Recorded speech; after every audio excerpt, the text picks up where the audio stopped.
right, welcome to the Retro Game Club podcast. This is season 4, episode 1, which is also another episode number. What is that? 112. And I am Rob, and joining me is someone else who just realized that Doom takes place in the year 2022, Hugh. Yeah, and also the Soylent Green movie takes place in 2022. Oh, wow. I see a mashup there for sure. Yeah, weird that they were pick. I guess because there's a lot of twos in there. I know at some point this year we have Tuesday, which is Tuesday, February 22nd, 2022. Not bad. Where you celebrate by doing, I don't know what. Probably playing Sonic 2 or something. Yeah, I'll play some 2-themed game. It'll be Sonic Tuesday, I guess. But yeah, we haven't talked in quite a bit. We tried to record a few times, and I got sick, and you were busy, and I guess there were some holidays in there and stuff like that. yeah, holidays, all that stuff. And then sort of a general feeling of not wanting to do anything because it's miserable. It is. It's 3 degrees outside right now. Yeah.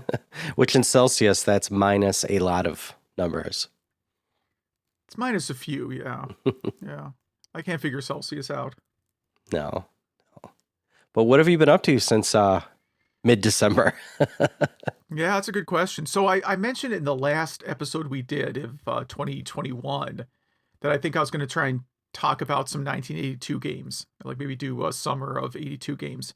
And it led me to reading like a bunch of 1982 computer magazines. Mm-hmm. And it's just amazing. Like the letters to the editor in these magazines are just so nitpicky. You know, they make some little tiny statement about a piece of hardware, and it leads to someone basically sending a dissertation about very low-level hardware things.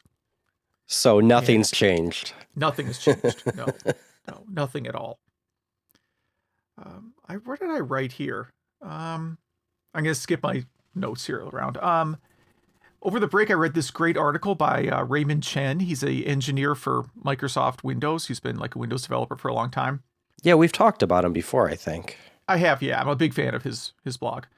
And he wrote about the Tandy VIS, Video Information System, which I'll link to the article. What I got away from the article is, one, like the VIS had really terrible hardware. They made really bad hardware choices. But two, this is almost certainly the first game system to run Windows. Really? Yeah, it ran a custom version of Windows called Windows 3.0 with multimedia extensions.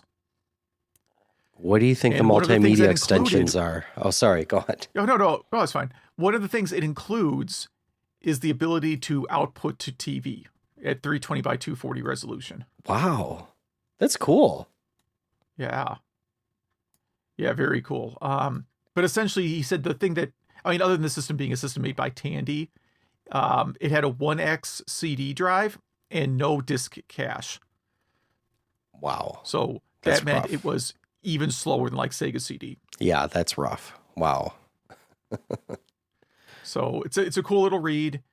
In terms of like playing games, because I've been playing with the PlayStation Classic and Auto Bleem a lot. And I loaded a bunch of samplers on there because I think I actually like samplers better than full games. Uh-huh. And went through that. But, the thing that I thought was actually the biggest video game news of like the past month is probably John Madden dying. If you look back at like the history of Madden football, and there's some podcasts that have, interviewed the developers of Madden football, like the whole reason we have sports games that are realistic sims today really comes from Madden football, because, these guys like legitimately spent hours and hours with John Madden trying to learn football playbooks. Like a lot of the algorithms haven't changed. There was a lawsuit with one of the original programmers basically arguing that like the algorithms he wrote for Apple II are still in the code today and that his contract, he was supposed to get royalties for as long as they were used. And the other thing was like, they talk a lot about how John Madden wouldn't put his name on the game until they got 11-on-11 football, which was really, really hard to do on hardware. Like they actually had to wait for the hardware to get better before they could finish the game. Yeah, and like 64K of RAM, that's not easy. Yeah. Whatever the Apple II had, yeah. Yeah, but he just said he's absolutely not approving of the game unless it's an actual real football game. Mm-hmm. And if you go back, I think that is, it may not be the first. It's definitely the first like mainstream, big, successful sports game that was super realistic. That used like real playbooks, had normal size rosters, that actually was trying to simulate the game. Which was a big change because prior to that, sports games were usually more like arcade style games. Didn't they have to like sit on long train rides and take notes or something with him? Yeah, because John Madden developed claustrophobia as an adult and refused to fly. So because he was John Madden, he would get a private Amtrak car to go between the different cities. That's awesome. And I want to say private car. I don't mean like he had a sleeper car. I mean, he had a Amtrak car. Yeah, that's bigger than like a trailer park home. Right. Because clearly if you have claustrophobia, the sleeper car is not going to be any better. Yeah. And the devs, so he had all this downtime. So the devs would ride on the train with him just between two random cities to learn about football. Wow. It was anyone that listens to this podcast knows I'm not a sporty guy, but I do love some sports games. Mm-hmm. And it was really John Madden Football 94 specifically that sold me on the Genesis. I had a TurboGrafx 16 CD and an NES and a computer. So I felt like I had no reason for the Genesis, and I saw Sonic and all that stuff. And, but it was really playing Madden where I was like, okay, I get this. This is a fast system. This is an amazing game. They finally got football right, and it really sold me on it. So I definitely have fond memories of Madden. Yeah, for sure. Yeah. Oh, yeah. And it's, of course, huge. It was a huge system seller. I mean, I sold many Genesis systems in the 90s just so to people who wanted to play Madden. And there's people who buy the latest Xbox and latest PlayStation really just to play Madden and a couple other mainstream games. Like people listening to this show, maybe I hope everyone listening appreciates Madden football, but maybe they don't play it a ton. Like if you go to a gaming convention, a retro game convention, there'll be stations with competitive games set up, but I don't think I've ever seen Madden football set up somewhere. Which would be a great one. I mean, that's a perfect competitive game. Yeah. Yeah, but again, it skews towards the kind of short, more arcadey games. And I really think that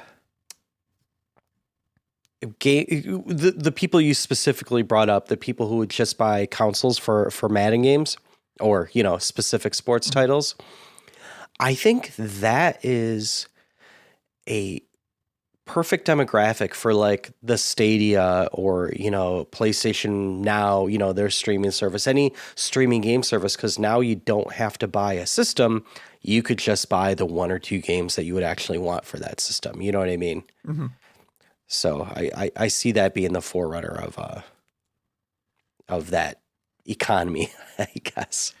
Yeah, I kind of don't, because they still kind of come across as things for nerds rather than like the people who are buying Xbox to play Madden football probably wouldn't call themselves like a gamer or a nerd. Exactly. That's my point. Oh, but see, I'm making the opposite point, that the PlayStation, it seems like to me, the Google Stadia seems like a niche nerd device, whereas the PlayStation 5 seems like a mainstream game device. I think that's a marketing error. Mm-hmm. I definitely see where you would get that and where anyone would get that, but that's marketing's fault. Yeah. They still do the Stadia. That's still a thing. Oh, yeah. Yeah. Okay. It's even, they even have the apps for TVs now, so you don't have to buy a Google USB stick or use your browser or anything. You can just download the app directly to your TV and use any controller. I'm not saying people do that. I'm just saying if one would like to. Yeah. I will not be doing that. What have you been up to? Oh man, let's see. I put together a Dreamcast. So it has an aftermarket case, which I sent you a photo of, but so everyone else knows, it's a crystal see-through case. It has a recapped Dreamcast original motherboard with a new power supply that won't die or overheat. Runs a lot cooler. And it has the mode, the Terra Onion mode, with a SSD drive on it. And it also has, with the mode, you have the option to use, it can support a USB stick. I'm not going to talk about this too long because it'll probably be a topic. But in fact, you know what? I'm going to cut it off there because it might be a topic one day. Let's just say, yeah, I have an updated Dreamcast, and I've been enjoying it quite a bit. I finally got my Mr. Blister FPGA together, and I've been playing a lot of TurboGrafx with that. That'll definitely be a topic as well. And I got for, I think, $4.99 on eBay. I think it was like $9 after shipping. I got Star Raiders for $2,600 with, and I'm going to hold this up for everyone listening, with the original second controller. And so this is a game I played a lot as a kid, but I never had the second controller. And the second controller kind of has a, let's see, what does it have here? A warp drive button. It turns your computer on and off, shields on and off, and it changes your point of view, and it turns the map on and off. So really forward-thinking, a really great game. It also came out for the 5200, which I've never played, but I've seen video, and it looks like, you know, a little bit better graphics. My mom worked at a KB toy store back in the day. Somehow we always got the new Atari. You know, we had the original, then we had the Darth Vader, then we had the mini, and we had a lot of games, and we had Star Raiders. We never bought used games. I really don't think that was a thing at the time, but we didn't have this controller. So it was my favorite game, and I could barely play it because I didn't have the controller. I didn't know this controller existed until pretty recently. So I'm just wondering what was going on with my mom. Like, was there some scam she was running or something? So, yeah, I'll have to ask her about that. But it'll definitely be a Game Club game eventually. What else here? Other than our Game Club game, I started playing Watch Dogs for PS4. You know this game? I've heard of it, but I don't even know what genre it is. Okay, so it's a series, and it is Grand Theft Auto between 3 and 4, I would say, that kind of tech.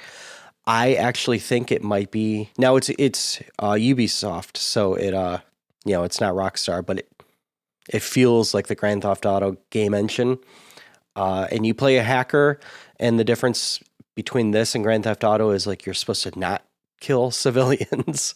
I guess you're not supposed to do that in Grand Theft Auto, but I guess they don't make that very clear. But I am very impressed with this game. I want to play them all now. I'm really into it. I'm into the story, the gameplay, everything about it.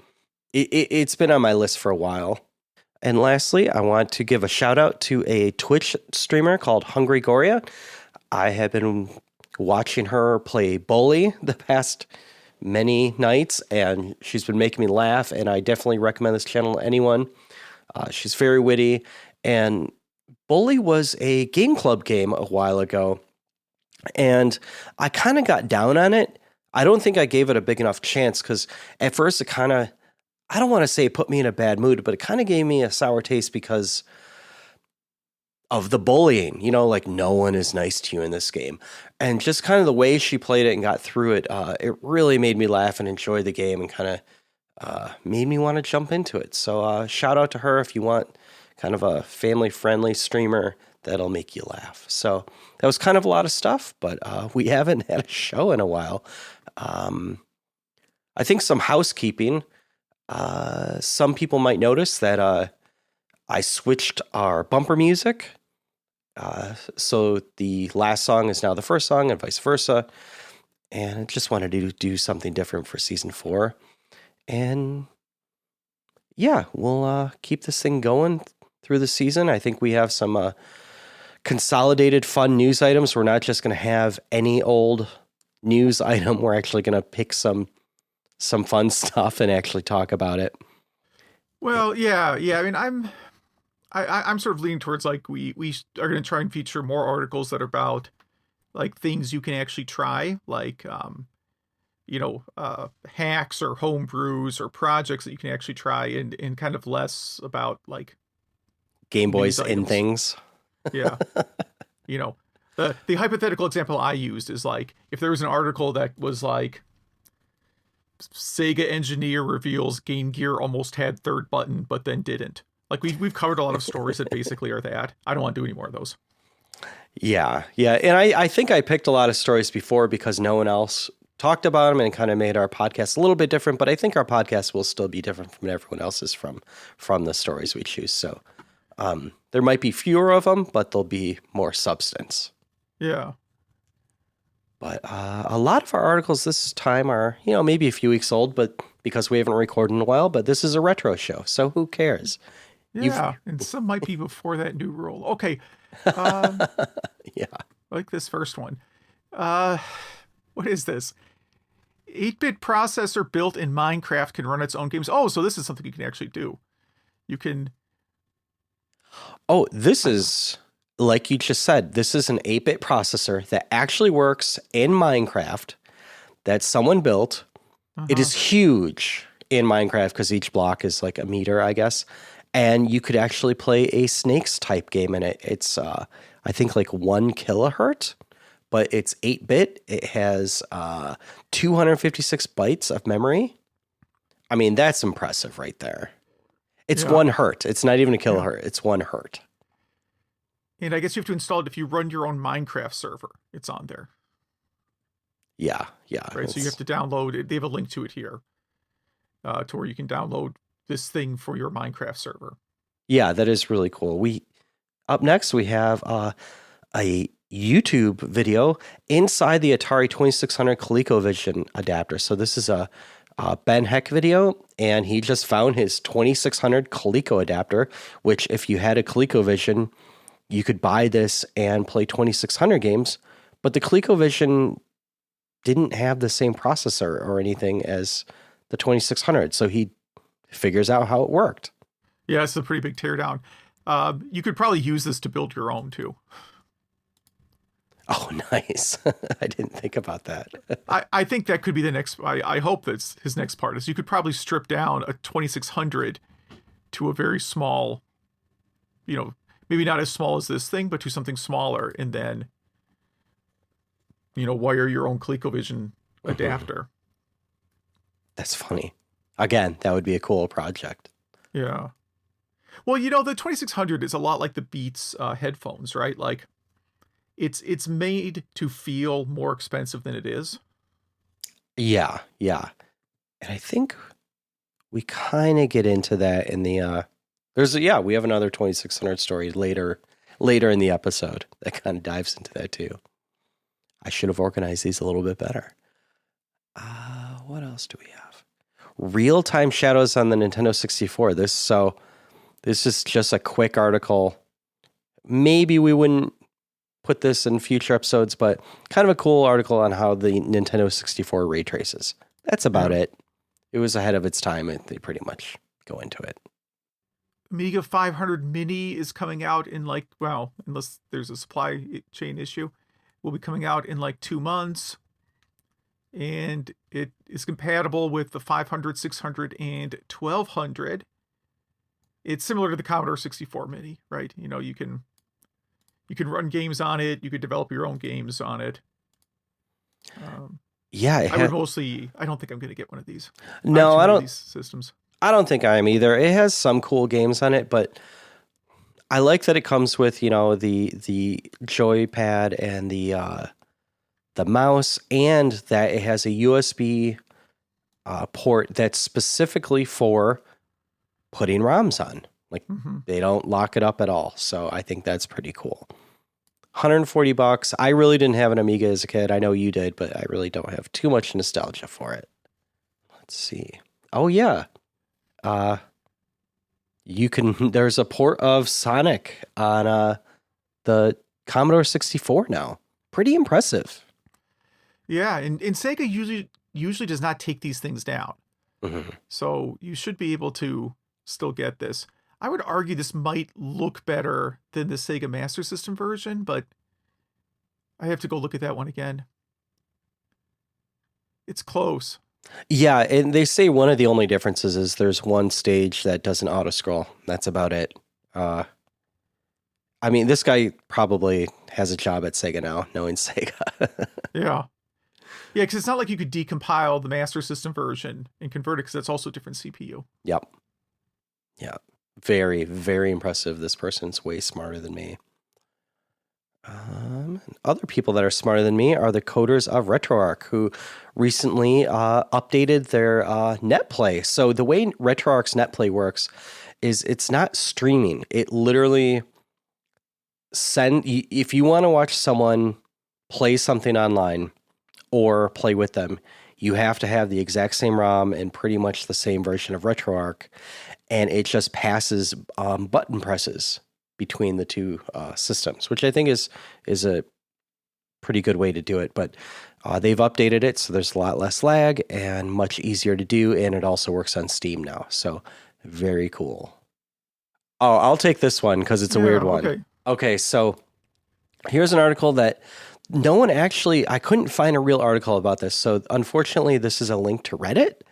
Which then just links to a GitHub merge request. Yes. So this is just, MAME got sued by the company that makes a lot of shooters, Dodonpachi and a few others. And so they're like kind of shmup games that are very, very good. And they got, a takedown notice from a lawyer, which if you're a MAME developer, I mean, you're not going to fight this in court. So they actually abided by this and took out support for these games. The horrible thing about this article is that the guy that owns this company now is an ex-developer for MAME. Right. So what are the chances their software is, like their arcade stuff, is just actually using MAME? Yeah, true. Yeah, so I wanted to put that in there, because it wasn't very cool, but it was cool that MAME they abided by it with no hassle at all. So good on them. New Super Mario Brothers 3 Out of Bounds discovery. So it's some weird glitch where there's a video of it on Twitch, and I guess you can. They didn't post the instructions here. A little annoyed by that. But it's a boundary breaking bug that lets you swap to Luigi for player 2. Wait, Luigi wasn't already player 2? No, for player 1, I think. It says player 2. Oh. Yeah, you're right. Winnie will swap Luigi for player 2. Yeah, you're right. Wait, so what does this do? So if you get to a certain spot, I think it's in World 1, or the Overmap 1, and you get to like the Mario game, not Super Mario's, but a Mario game you could play. If you do something specific in that, you come back as Luigi. Okay. Which is pretty awesome. All right, so I'm trying to find a video of it here. There's a video here on YouTube. All right, so there's Mario. All right, he's clipping off the map. Don't know how he did that. All right, they're in the 2-player game. This is only a 35-second clip. Okay, Luigi dies. We return to the game. Player 1 is now Luigi. That is amazing. And so what was the 2-player part? Was it, like I said, was it Mario Brothers? That must be a typo because that tweet that they're referencing was removed. Yes. So what this does is you clip out of bounds and land on a board that has the Mario game. And then if Luigi dies, you return as Luigi as player 1. It's a totally useless hack. But so cool. Right. It's mostly like I can use it to settle a schoolyard bet, my friend's cousin's next door neighbor's best friend said you could play as Luigi in player 1. Yeah. That is cool. Oh, some sad news. The founder of Psygnosis passed away a while ago now, a few weeks ago while we were on our break. So Yeah, the founder of the company that created Wipeout and a handful of other, and Lemmings, and a handful of other really good games passed away. So lost to the community. Oh yeah, remember talking about this Taito Egret 2 mini system a while ago? Sort of, yeah. Yeah, I think we talked about it. It feels like forever ago. Yeah, well, it's coming out here now, so it's not a bad lineup. I mean, it's 50 games, but I think the heavy hitters are the Bubble Bobble games, Kadash, I guess. What else do we have here? By coincidence, I think Angry Video Game Nerd posted a review of like the Title Legends collections recently. Mm-hmm. Because I have all the Title Legends collections. And it's like, back in like the 90s where they stopped selling singles. And if you wanted to buy, like, you'd have to buy like an entire album to get like one good song. Yes. You remember that time? Yes. That's what the Taito collections are to me. Yeah, yeah. I mean, well, like, who's excited for Quicks? Well, okay, first, I find Quicks kind of relaxing. Okay. But you probably have a version that was built into your cell phone, right? Probably. Yeah, I mean, like, Rayforce has a lot of fans, I guess. Mm-hmm. Twin Cobra, maybe? Kaiser Knuckle. I mean, it's just a Final Fight clone. And Space Bubble Invaders. Symphony, if you want, like, worse Bubble Bobble, like... Well, there's a few good games. Violence Fight on here? Yeah, Violence Fight's on here at least. I mean, that's funny to look at the title screen. And there is a trackpad add-on, which is kind of cool if you're an Arkanoid fan. Yeah, so that's all right. It's really... Yeah. I don't know if I can get to 10 games on here that I like. I mean, I think Bust-A-Move 2's on here under a different name. Mm-hmm. Great game. Great game. Yeah, I guess. Yeah. But a lot of people are just fans of this cabinet in general, so that's kind of cool. And let's see the price. It is... that linked right to itself. So $170. Nope. No, thank you. That is a hard pass. Yeah, and one of the craziest stories this week is a long write-up about how the Atari 2600 was invented. It goes... Yeah, and this is from like an engineering site. Yeah, they go deep into this. It's pretty fascinating. How the different chips were chosen and how they were engineered to work together and why and the whole purpose of it and doing more than the hardware than it should and schematics. And if you're an Atari fan, you should, I want to say, try to read this because it's a pretty dense read, but it's really good. Yeah. What else do we have here? And last thing, I think, right? Am I keeping up? Yes. Oh, the Page Boy. Did you hear about this one? No, I did not. This was a adapter that was supposed to come out for the Game Boy that you could kind of send email and trade, I don't know, photos and stuff like that. I think it had a built-in modem. Yeah, there's a YouTube video on it. It did a lot of stuff, or it would have, but it would have turned your Game Boy into a PDA, just like the thing you kickstarted. What was that called? Yeah, which I'm being all angry about because they sent their update email basically saying, yeah, we don't know if we're going to finish this thing now. Oh no.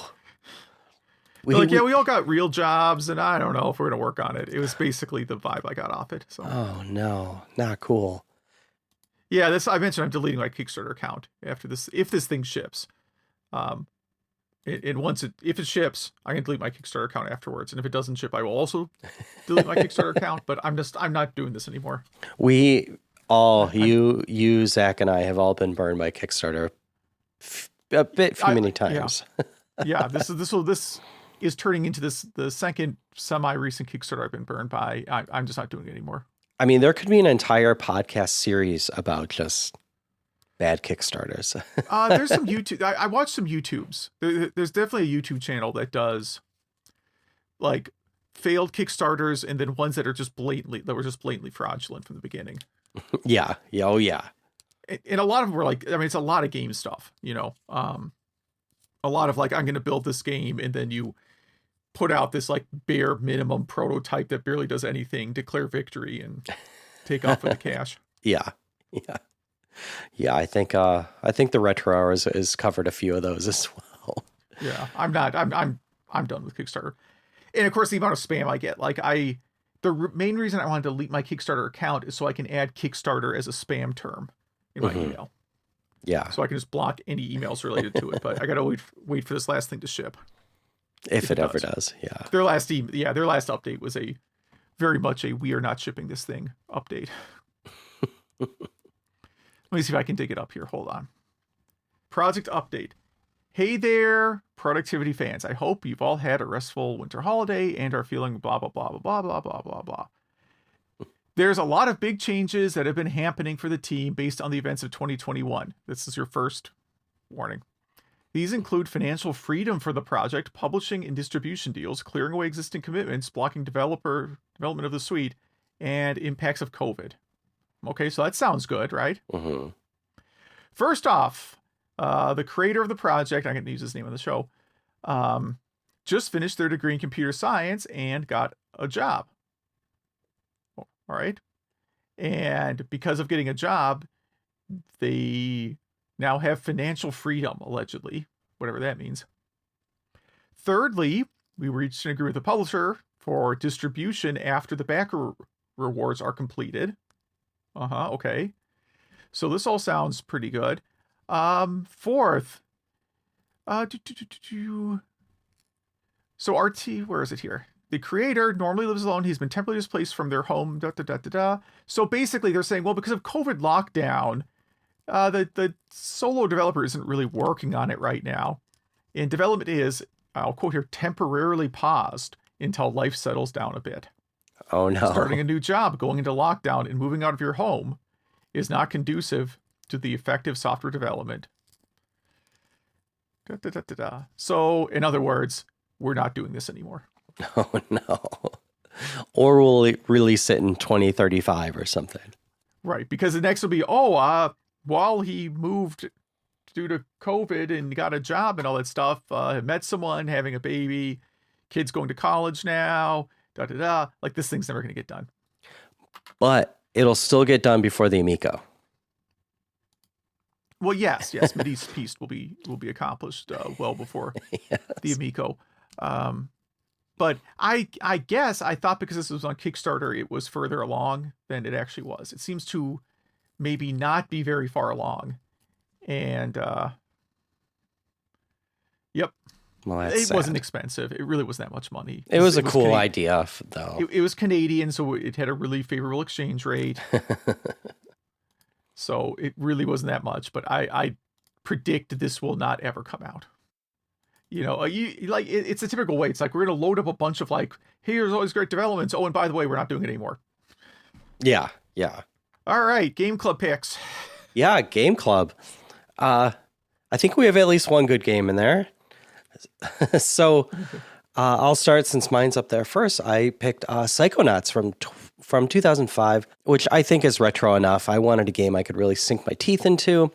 And this had been on my list for so long, and I was afraid if I didn't pick this during a period where I had a long time to play it, I would just never would. So this is a game by Double Fine, directed by Tim Schafer, who is a very famous developer. He did, Day of the Tentacle, 2 of the Monkey Island games, Full Throttle, Grim Fandango, and many others that I have not played, but very well-respected dude. And this was on the PlayStation 2 and Xbox, and you could play it on the computer as well. I think the Steam updates really updated it. I played what I think is called the remaster version. It was updated a little bit. And you play as Rasputin, or Raz, a kid that goes to this Psychonaut school where you are trying to train to become a Psychonaut. So a Psychonaut is kind of a brain telepathic kind of warrior where you can transport yourself into people's minds and kind of fight stuff in there. And while he's there, there's some disagreements with his father who you never see. You know, you just hear teachers talk about his father coming to pick him up in a few days, and he needs to impress his father by becoming a full Psychonaut within a few days, which has never happened in the history of Psychonauts. And while he's there, some shenanigans happens, and someone steals all the kids' brains other than his, and he needs to retrieve them by going through these crazy, like, Psychonaut, you're in people's brains kind of situation. And yeah, a lot of daddy issues in this, but it is a third-person platformer, definitely story-driven. I think it's, for the time, I think it's very well designed. The gameplay was great. The story was great. The characters were unique and interesting. I definitely give this... I think everyone should play this game. Hugh, I really think you would enjoy this game. But yeah, not owning it was a little bit of a barrier. Yes, I could see that. So I wanted to get all that out of the way before I go into the negatives, because I do give this a very positive review. It definitely comes out, you know how there's kind of an era of games, I want to say like 1998 until around this era, 2005, maybe 2006 or 7, where most 3D games were very brown, kind of washed out, murky. Just that color palette, you know what I mean? Yeah. This definitely falls into that, and it doesn't do it justice, because this, if they just added a bit more brightness to this, the dark parts would be darker and kind of scarier, and you know, people's minds are crazy. So, you know, if they use more Katamari type color schemes in some points, I think it would have been a little bit better there. Some of the platforming for me was a bit difficult for no reason, but that was a product of its time. This is definitely like a second generation 3D game where they kind of got the platforming there. And also, you know how most modern games like the last few East games and the Final Fantasy VII remake, to do your special move, you will hold like L2 or R2 or something, then press one of, you know, the triangle, X, you know, circle, whatever. They didn't invent that yet. So using your special powers in this is kind of a nuisance. They kind of make it, I don't know, a bit clumsy. They just hadn't figured that out yet, and that's really not this game's fault. That's really all I'm going to say about this game. I definitely think everyone should play it, and oh yeah, I do have one more note on this. This game, Hugh, I think you'll like this part actually. Okay. This game doesn't give you much direction. You'll talk to someone, and if you happen to daydream for a second, they really don't repeat everything. Okay. And so they may have given you a hint or a place to go, and if you missed it, you missed it. And even if you talk to them, they don't sometimes say the entire thing again.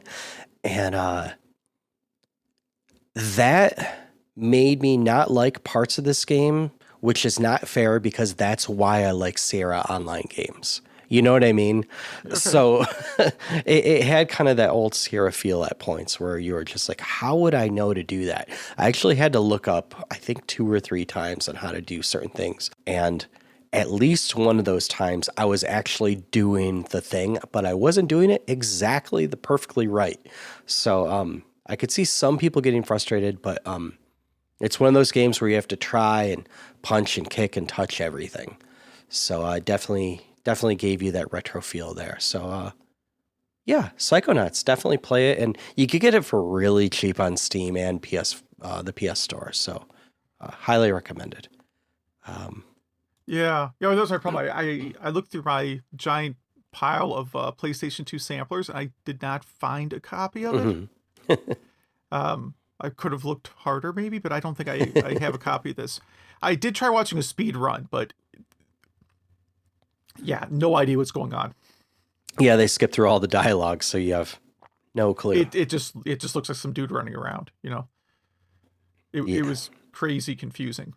Yeah. Well, it's probably using like all kinds of glitches and stuff too, so it doesn't even look like a normal gameplay. I should have maybe tried to find like a full playthrough. What do they call that? Long play. Long play, yeah. Well, on How Long to Beat, it says it takes 8 hours, and it took me 12 hours. So I was not very good at it. But I think, I'm sure you'll stumble across it one day, and if you do, let me know. I definitely want to hear your review on it. Okay, yeah. But yeah, let's jump to yours. So I played Final Doom, which is it's just a Doom mod. It's just a WAD, right? It's not even a mod. So Final Doom, as far as I can tell, is just a WAD pack for Doom 2. I played the PlayStation version because I just set that up on Auto Bleem. And I would say, like, technically they definitely, they made some improvements to like the Doom engine on PlayStation, because I think it actually looks and plays better than Doom on the PlayStation. Doom on the PlayStation, I think, is a very good conversion. Just Final Doom seems to be a little more polished. But really, this is like one of those like arbitrarily difficult WAD files you would download off an FTP site. I ended up putting it on like the easiest setting. And even then, it's like, it's not the enemies that are, like, the enemies are more difficult because there's just so many more, and because they throw like bosses from the first game like right into the second stage. Yes. But it's the level layout. Like these, Doom 1 and 2 had some confusing things, but ultimately you could kind of see them as being like real buildings. Like you could kind of, like especially Doom 2, because Doom 2 is supposed to take place on Earth. Like a lot of the maps kind of come across like actual places. Maybe not tricks and traps, but like other levels come across like semi-realistic places. And here, this is like no one would design a building like Final Doom. Yeah. It's just every level is just confusing to get through. I called it the Super Mario Brothers 2 Japan of the series, right? Where you've made no improvements to the game, you've just made it harder. Yeah, it's almost a money grab. Yeah. Oh, yeah. Well, I think it's definitely a money grab. So was this even designed by Romero? But yeah, that would have been a good thing to look at. Why do you think he was off to other things at that point? He was working on Daikatana? Maybe, or Quake or something. Yeah. Yeah, or I guess Quake would have been one. Let's see. Let's open up the credits here for designer John Romero. He did design this. Artists. At least according to Wikipedia. Yeah. According to Wikipedia, yeah. Probably we can check possibly Atari-owned Moby Games here. Moby Games sure isn't advertising the fact they got bought by the company that calls themselves Atari. Let's see your credits for Final Doom. Original concept, John Romero. Programming, again, because it's the same engine.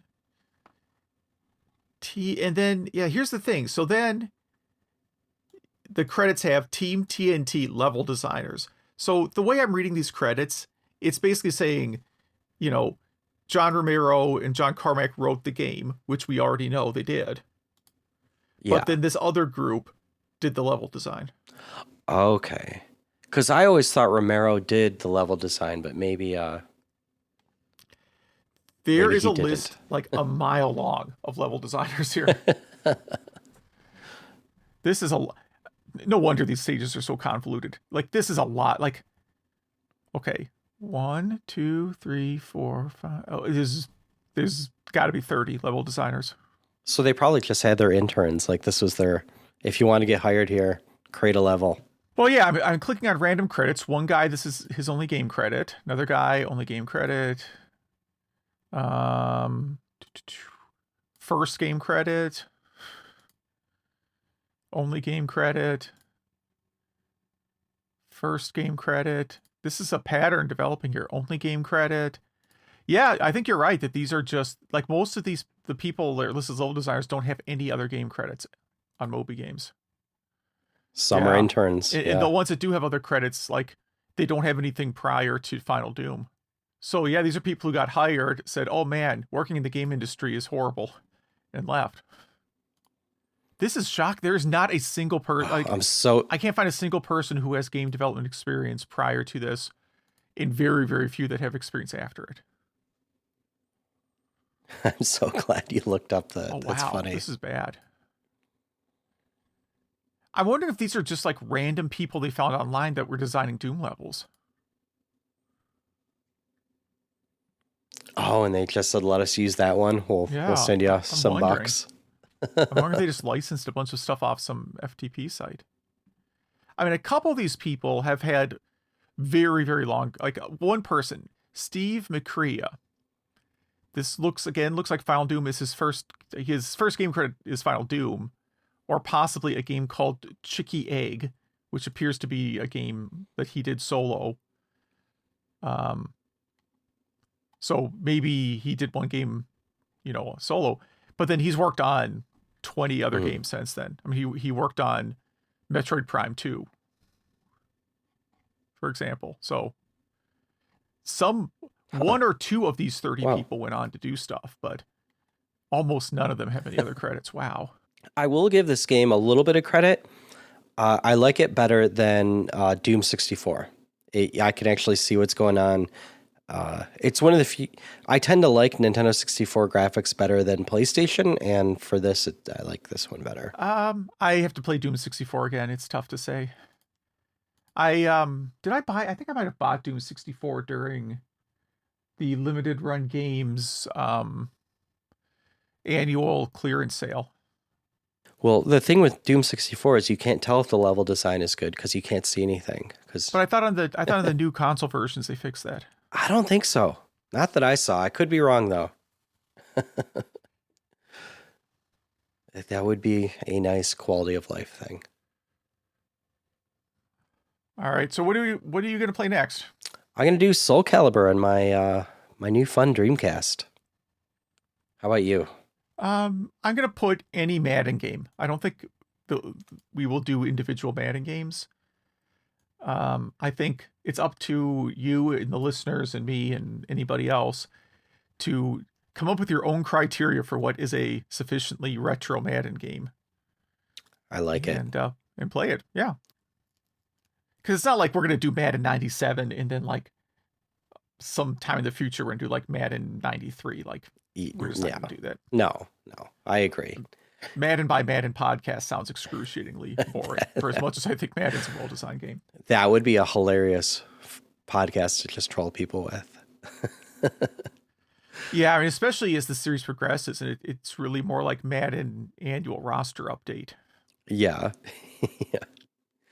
Well, if listeners, if you've played any of these games, if you've played Psychonauts, if you've played Final Doom, if you were one of the coders on Final Doom, which you likely were, because I think everyone did a level on there.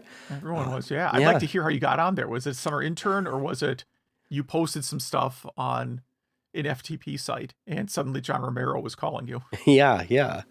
If you play Soul Calibur, any Madden game, have any cool retro projects doing some cool RetroArch stuff, if you like the Amiga 5000 mini or 500 mini coming out, anything, please, we would love to hear your feedback. Email at retrogameclub.net. That is email at retrogameclub.net. We have a link tree here where you could see all our stuff that Zach takes care of, like our Facebook and Instagram and all that other stuff. And we do have a few emails this time. Yeah, I'll get these here. So Jason writes in talking about Dragonfire. He said he played a lot of it on the 2600 and really liked it. He said he would buy any Magic game that he saw, which is, I think, a good point. Magic games generally were very good. Mm-hmm. He did really like doing the knee jump and was amazed at how fast your guy moves. I forgot about the knee jump. Yeah, I like the knee jump. Final Doom. So he said most of his friends had PCs during the Doom era, but he had a PS1. but he did pick up Final Doom as a way to play Doom, and played through 5 or 6 levels over a couple of weeks before deciding it was too hard. It wasn't until he played regular Doom 1 and 2 that he figured out that Final Doom is a set of relatively difficult WODs and not a good way to start playing Doom. True. And he says, as a present to himself, he bought the Legend of Zelda Game & Watch. It has Legend of Zelda, Zelda 2, both in NES and Japanese versions. It also has Link's Awakening. I have one. I bought one of these too. Oh, cool. You like it? Yeah. I mean, the screen's really small. I gotta get it. It comes with like a cardboard, a junky cardboard stand. I gotta like buy like a real little tiny stand for it because it has a clock. You can just use it like a clock too. It says it auto plays through a version of Legend of Zelda. When I looked at the clock, I guess I haven't sat and like just seen what it does. It seems to like go through each screen in Legend of Zelda and have Link fight some enemies. I don't know if it's doing a full playthrough or not. Huh.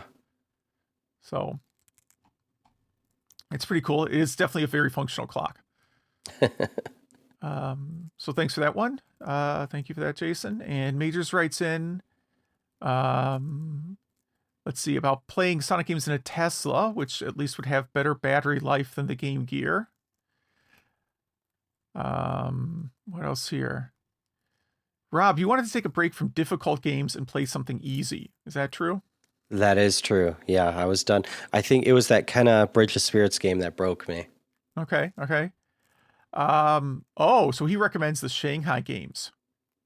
Oh, yeah. That's not a bad idea at all. That's not a bad one. There's some he recommends the PC Engine ones. They're very, very cheap, and it's not like you need to know Japanese to play Shanghai. Yeah. But that's on everything. I mean, that's literally a type of game that is on everything. Wonders if I was trolling about putting Earthbound in the hydraulic press. You could say that, yeah, but I think it would be funny. I actually, it's not so much trolling. I think, first of all, I think the hydraulic press channel would get their all-time highest views. Probably. It would definitely get on some news sites.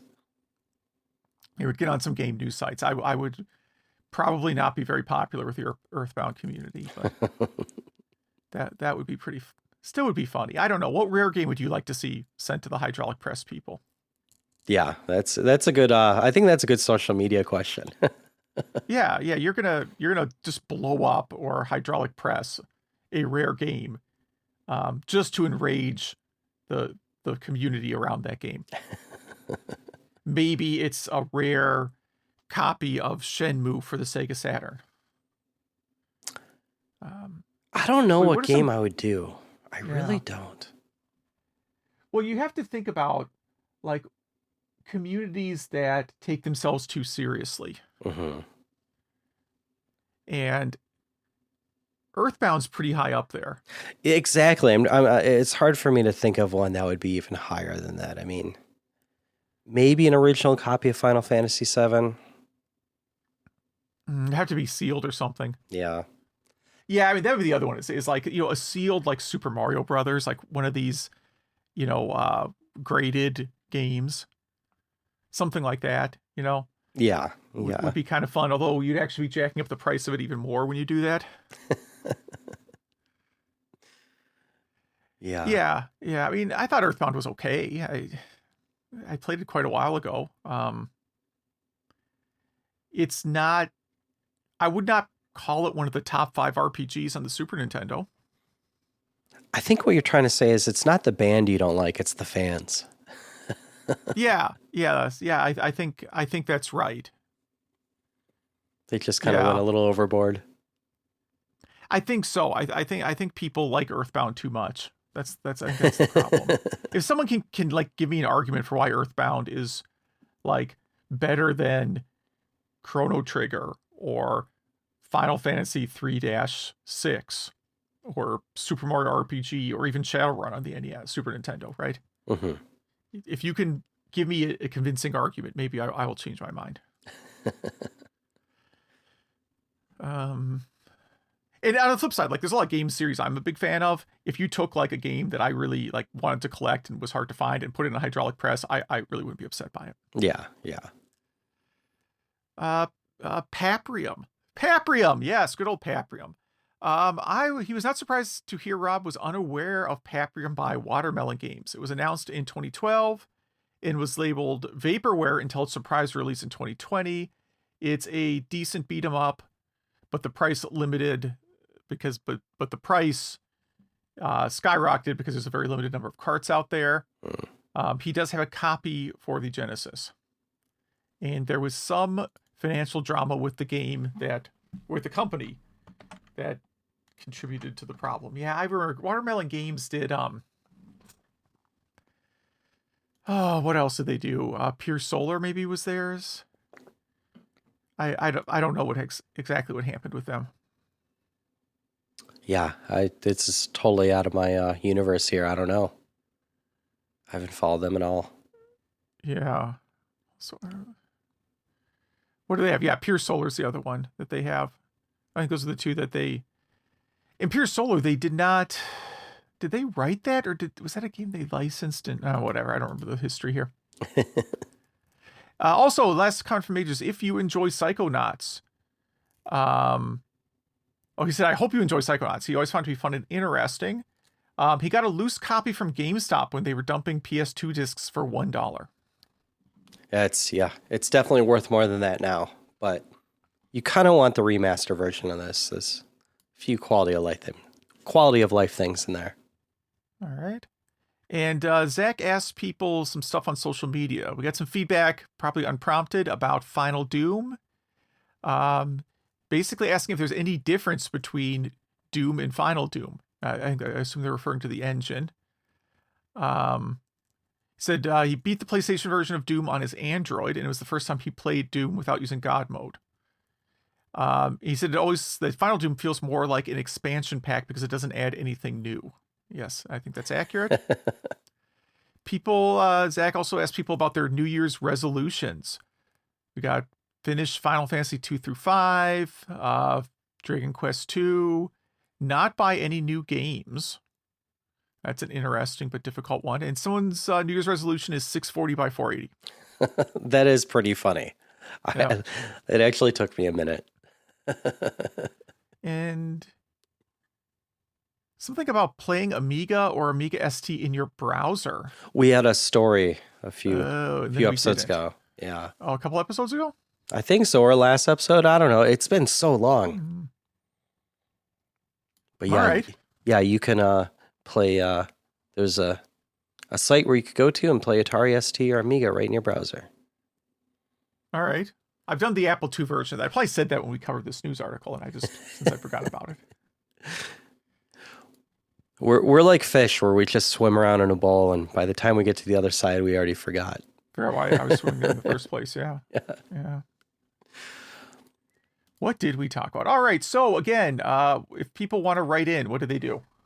They email us at email@retrogameclub.net because email is retro.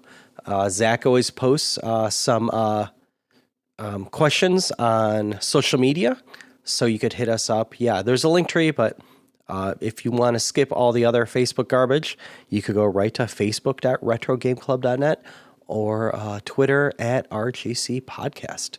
Yeah, welcome to season 4. I think it'll be a pretty good season. Yeah, and just bear with us as we kind of tweak the formula a little bit here. We and kind of get back in it. We haven't hit the record button, and it feels like a month. We're a little bit groggy on this. Yeah. Well, I haven't talked to anyone for like a week. No, that's not true. I've been back virtually at work. We were supposed to go back into the office, and then they said, no, don't come into the office because of this virus thing. So then I went on this, I think I told you by email, like, that's when I'm like, okay, if I'm going to be stuck in like the same room for another year, I'm redoing all the cables. And I spent the last weekend of NFL season with like football games on in the background, literally just unhooking everything I have and just getting the cables out of sight. So like some cable management and some throwing out cables and all that stuff? Yeah, unhooking stuff, finding cables that were not even attached to anything. Nice. So it's my favorite, because it's a silly, weird quality of life thing, but like the little annoyances like that will drive you insane over time. Nice. And I don't know what I can do next, but I might do a few more improvements. That's about it, man. So everybody, thanks for listening. Yeah, thank you. Have a good one.